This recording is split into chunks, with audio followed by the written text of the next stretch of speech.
שהביא לתהפוכות ולשינויים בקהילת מעלה גלבוע. הערב תחשף התעלומה יישארו איתנו, וכעת נעבור למהדורה המרכזית בהגשת שולמית וגד. תודה רבה.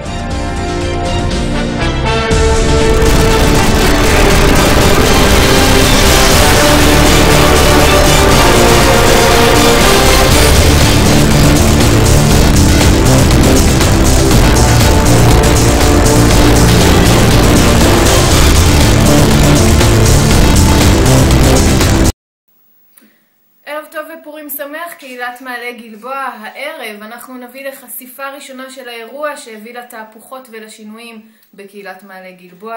הערב תחשף התעלומה יישארו איתנו, וכעת נעבור למהדורה המרכזית בהגשת שולמית וגד. תודה רבה.